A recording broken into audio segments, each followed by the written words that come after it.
नारी कोण? पहिल्यांदा आमच्या संस्कृतीत पद्धत होती पतिव्रत सती जाण्याची. पत्नीने धगधगत्या आगीत उडी टाका त्या शिकेमध्ये. ही पद्धतीने पहिली सती जाणे प्रथा होती, ती पण केली सरकारने.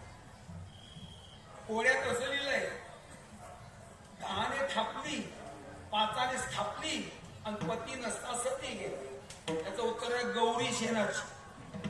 पहा तुम्ही, या मावल्याला भलती आवडत्याची.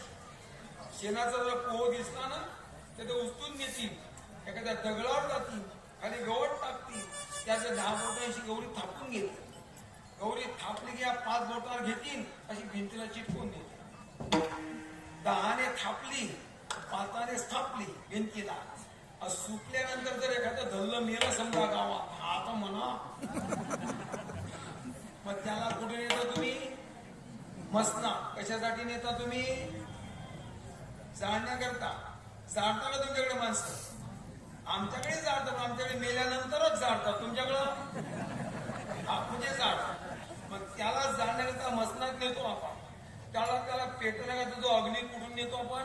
घरून नेतो, मडक्यामध्ये. काय असते मडक्यात? गौऱ्या जळतात ना.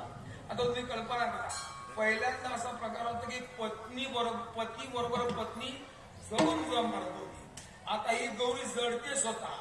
कोणासाठी?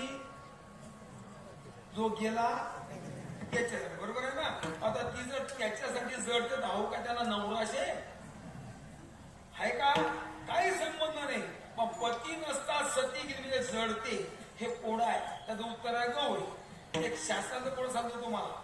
वृक्षाग्र वासा नच पक्षी राजा, त्रिनेत्रधारी नच शंकर यो हो, त्वग्वस्त्रधारी नच सिद्ध योगी, विभिन्न जलम न घटो न मेघा. पोटात पाणी आहे पण मेघ नाही का मळक नाही. ऐका, वलकरे नेसले पण कोणी सिद्ध नाही, कोणी योगी नाही, कोणी संन्यासी नाही. डोळे 3 आहेत पण भगवान शंकर नाही. झाडाच्या शेंड्यावर असतो पण पक्षी नाही.